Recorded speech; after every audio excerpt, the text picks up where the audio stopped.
Hello everyone, welcome to my channel Sreeluniyathi vlogs. ఏముండోయ్, summer holidays start అయ్యాయి కదా. అబ్బా, ఇంట్లో అందరూ ఉంటారు, పిల్లలంతా. ఎన్ని కూరలు చేయనియండి, పప్పు చేయనియండి, ఏదైనా మన తెలుగు వాళ్ళకి పచ్చళ్ళు పొళ్ళు ఉంటేనే కదండి సంపూర్ణ భోజనం అయినట్లు కదా. అందుకే నేనైతే టమాటా పచ్చడి చేస్తున్నా అండి. ఇక్కడ చూపించినట్లు మీరు టమాటాలన్నీ శుభ్రంగా కడిగేసి ఉడకబెట్టేసుకోండి, చక్కగా దగ్గరగా అయ్యే వరకును. మళ్ళీ ఇంకొక పాత్ర తీసుకొని నూనె వేసుకొని వెల్లుల్లిపాయలు బాగా ఒలిచిపెట్టి ఉంచుకోండి. ఆవాలు వెల్లుల్లిపాయలండి, దయచేసి ఇందులో మినపప్పు శనగపప్పు మాత్రం వేయకండి. దానివల్ల ఏంటంటే బూజు పడుతుందండి, అది నిల్వ ఉండదు. ఓన్లీ మస్టర్డే అది వేయడం వల్ల ఏంటంటే టేస్ట్ కూడా బాగుంటుంది. దాంట్లో కారం వేసుకొని మనం ఇందాలో ఉడకబెట్టిన టమాటా పళ్ళుని శుభ్రంగా మిక్సీ వేసుకొని అలా ఉడకనియండి. ఆయిల్ అంతా పైకి తేలుతూ మంచి కలర్ వస్తుంది.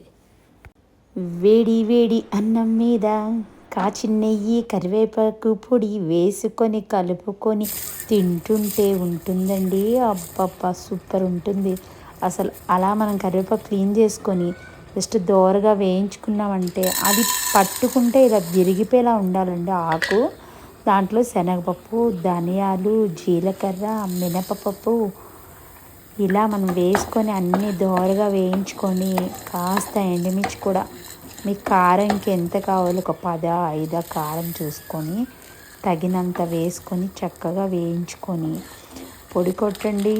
కమ్మగా ఉంటుంది, పిల్లలకి హ్యాపీగా తినిపించవచ్చు. పిల్లలకి హెయిర్ లాస్ అవుతుందన్నా కూడా ఈ పొడి ఫస్ట్ అన్నం ముద్దలో తినిపించండి, చాలా బాగా పనిచేస్తున్నది. అన్నీ దోరగా వేయించిన తర్వాత మిక్సీ వేయిపోయే ముందు కొంచెం చింతపండు యాడ్ చేసుకోండి, ఉప్పును, చాలా బాగుంటుంది. నెక్స్ట్ ఇది వచ్చేసి రైస్కే కాదండోయ్, దోశకి ఇడ్లీకి చాలా రుచిగా ఉంటాయి, ప్లస్ హెల్దీ కూడా. ఒకసారి ట్రై చేయండి గైస్. ఆగండి, అయిపోలేదండోయ్. మనందరికీ ఇష్టమైన మన తెలుగు వాళ్ళకి ఎంతో ప్రీతికరమైన గోంగూర పచ్చడికి ఇంకా రెసిపీ చూసేద్దామా మరి. అబ్బో, మాకు తెలుసండి, ఎందుకు బోర్ కొడతారు మాకు అని తిట్టుకోమాకండి.